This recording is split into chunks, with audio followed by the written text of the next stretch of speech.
livre-arbítrio existe, nós temos que nos aproximar disso de uma forma muito mais simples. É evidente que você pode se aproximar da resposta para essa questão de uma maneira assim bastante filosófica. Isso, na realidade, seria impossível para mim, porque eu não sou um filósofo. Então, eu não poderia abordar esse assunto dentro dessa perspectiva filosófica. Eu teria que colocar isso de uma forma muito básica aqui, dentro dessa minha linguagem. A pergunta antes dessa, porque a pergunta é essa: livre-arbítrio existe? Seria: livre-arbítrio é real? Eu colocaria uma outra pergunta antes dessa. Eu colocaria a pergunta: você é real? Esse é o ponto. Nenhum pássaro reivindica livre-arbítrio. Nenhum pássaro. Nenhum animal no campo reivindica livre-arbítrio. Nenhum peixe no mar reivindica livre-arbítrio.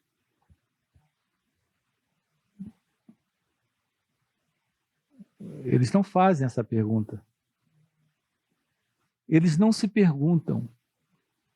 Você tem a oportunidade de se perguntar antes da pergunta: livre-arbítrio existe? Você tem a oportunidade de se perguntar: quem sou eu? Então a pergunta é: você é real?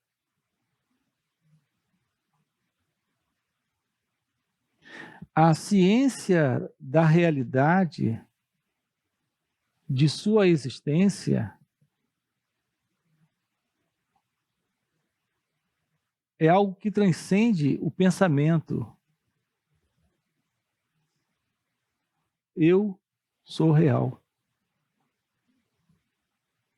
O sentido de ser é anterior à ideia: eu existo. Eu existo é um pensamento. Eu sou real é um pensamento. Você é real, isso é um pensamento.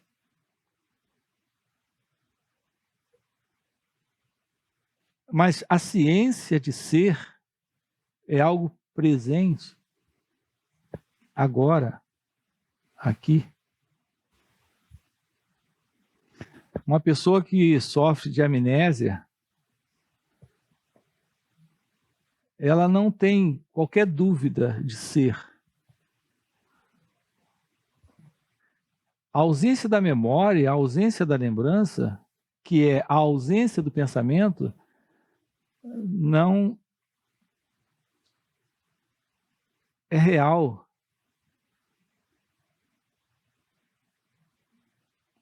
No sentido de negar sua existência. Não consegue fazer isso. Aquilo que é você permanece sendo você. Quer você tenha qualquer lembrança de uma história sobre um personagem que tem um nome, que tem uma família, que tem todo um histórico, e a realidade que é você. Então a pergunta é: quem sou eu? Se você resolve essa pergunta, se você encontra a resposta real para essa pergunta, o ponto é que a resposta real para essa pergunta ultrapassa qualquer história que você tenha sobre si mesmo. sobre esse mim, sobre esse eu.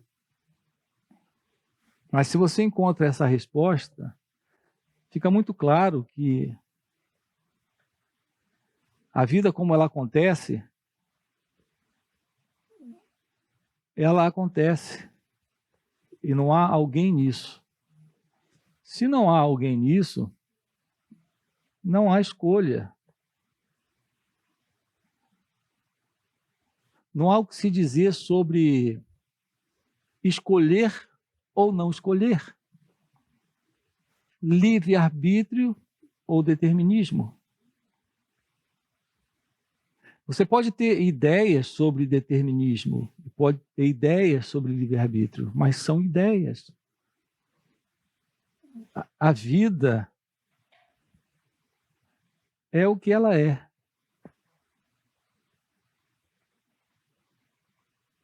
Como a vida é, a vida acontece. Acontece como a chuva acontece. Como a mudança de clima acontece. Como as nuvens flutuam no céu. Como o vento acontece. Como as árvores dão suas flores e depois vêm os frutos. Tudo acontece. Mas eu sei qual é a sua dúvida. A sua dúvida é qual tipo de sorvete você vai escolher.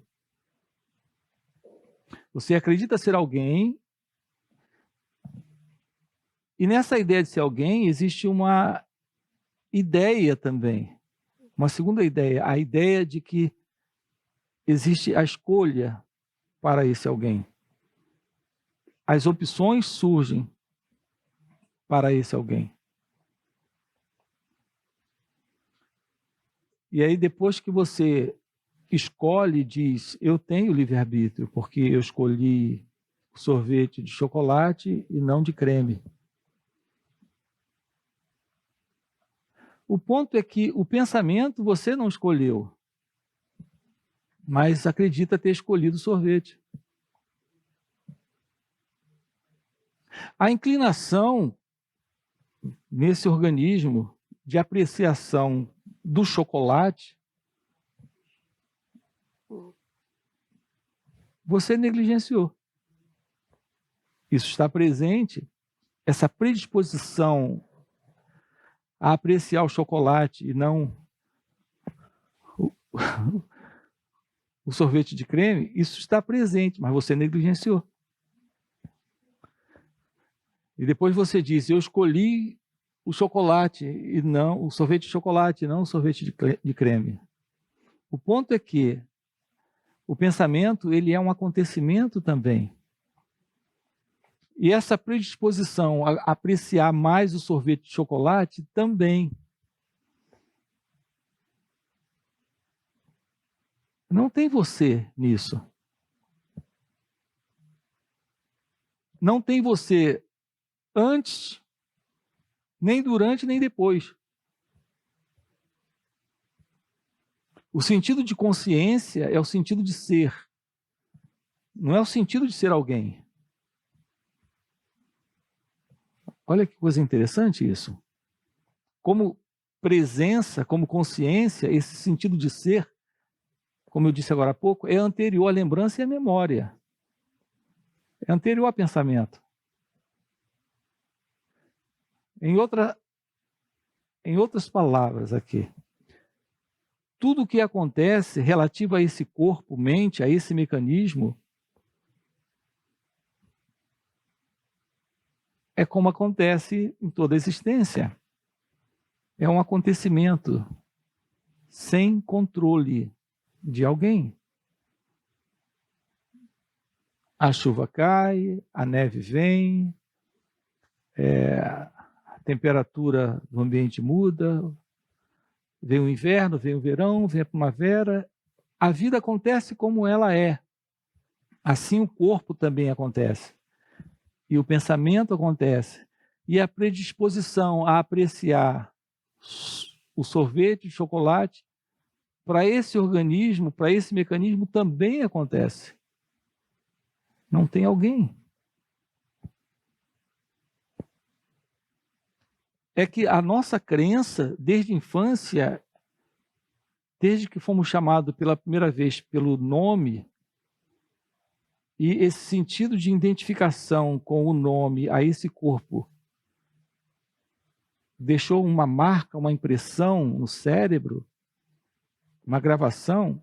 A partir daquele momento, começamos a acreditar que somos aquela entidade, aquela pessoa, e que temos aquele nome, e isso somos nós. Isso é só o corpo. É esse corpo que tem um nome. É esse corpo que tem uma história. É esse corpo que gosta de sorvete, de chocolate. Essa predisposição está no cérebro, está na máquina. Essa escolha acontece. Não tem alguém para fazer essa escolha.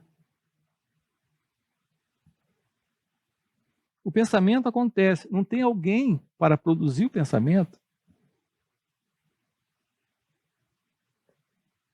A apreciação do sorvete de chocolate acontece, mas não tem alguém. Pegue esse exemplo e estenda isso para os diversos aspectos da sua vida.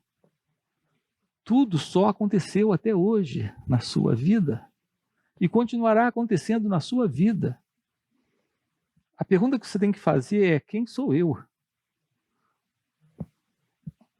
E descobrir se existe uma entidade separada desta vida.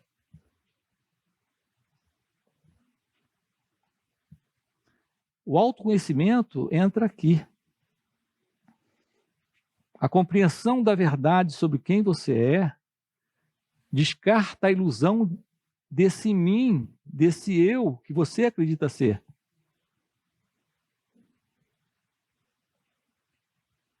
Então, a constatação de sua natureza divina, de sua natureza essencial, que não é o corpo, não é a mente, não são as experiências aparentes de escolha ou de não escolha. Aquilo que essencialmente você é a resposta para essa pergunta: quem sou eu? Não há livre-arbítrio. Ou o livre-arbítrio está presente, só não há o sentido de alguém nisso, se você gostar dessa forma. Existe uma escolha, mas não tem alguém dentro dessa escolha. É só a vida acontecendo. Existe o determinismo. Só não há alguém dentro do determinismo. Nós usamos linguagens como livre-arbítrio, determinismo, escolha, não escolha, sempre numa base falsa, na ilusão de que existe alguém dentro disso. Não há. O ponto aqui é: não há. Não existe isso. Quando alguém lhe chama pelo nome, você atende. A ideia é de alguém respondendo aquele chamado.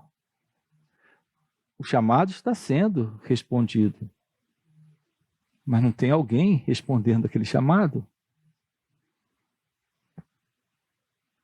A vida, ela é o que ela é. A vida é como é. Isso é outra resposta. O que é a vida? É isso. Agora, aqui. É sempre o sentido de alguém presente dentro dessa experiência chamada vida, a base de toda essa ilusão, desse falso centro. realizando, falando, ouvindo, fazendo.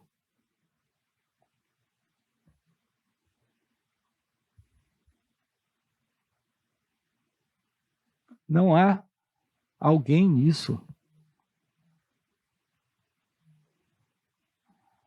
É simples observar isso em si mesmo. É só olhar e perguntar agora, aqui nesse instante, qual é o próximo pensamento? Qual é o próximo pensamento que você vai ter? Alguém tem aí? Se você não tem o próximo pensamento, como você teria o próximo comportamento? A próxima ação? A próxima decisão? A próxima escolha?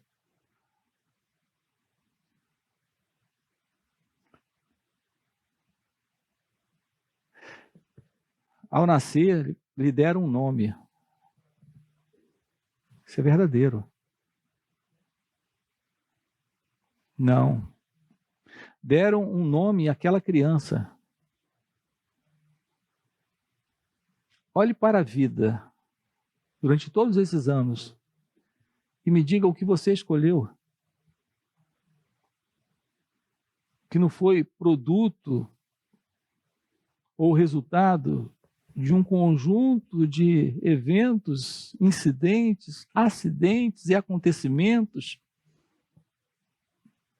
Me fale. Você não determinou nascer no país onde nasceu, dos pais que nasceu, ter o nome que tem, ter o corpo que tem, a cor do cabelo que tem, dos olhos que tem. Quando começou, ainda criança, a provar sorvete de chocolate ou de creme, houve uma predisposição do próprio corpo de apreciar mais o chocolate. E agora adulto acabou de escolher um sorvete de chocolate e acha que tem livre-arbítrio que pode escolher. Isso está aí, nessa estrutura, nesse mecanismo, nesse organismo. Todas essas crenças têm por base a ilusão. Uma vez que você compreenda a verdade sobre o seu próprio ser, algo inteiramente novo está presente, que é essa visão da realidade desta consciência.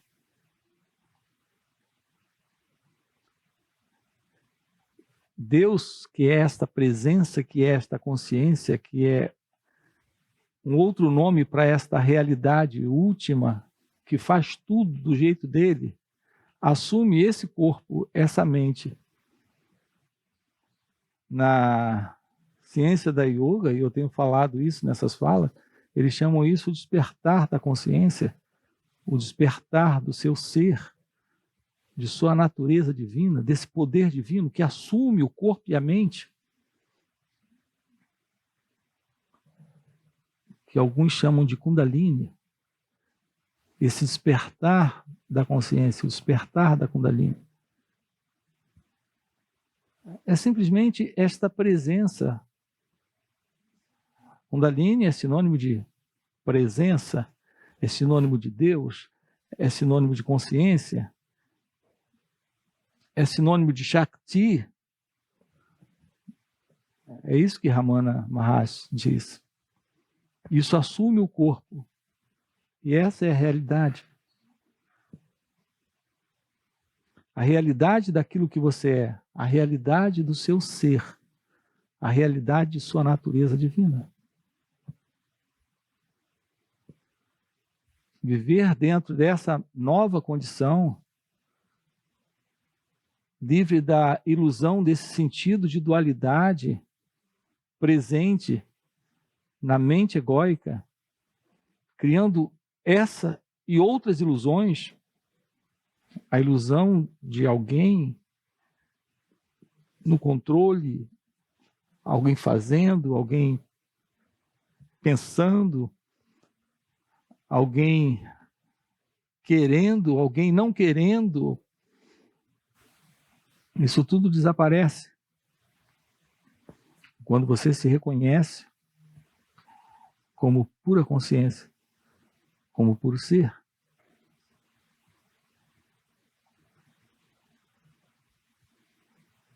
Só há uma única presença em toda essa manifestação, resolvendo, fazendo, agindo. Tudo acontece nele, por ele e para ele. Essa única presença é a que tem de verdade todo o arbítrio. Essa é a única realidade. É a realidade do todo, da consciência, é a realidade de Deus. Ok? Esse é o ponto.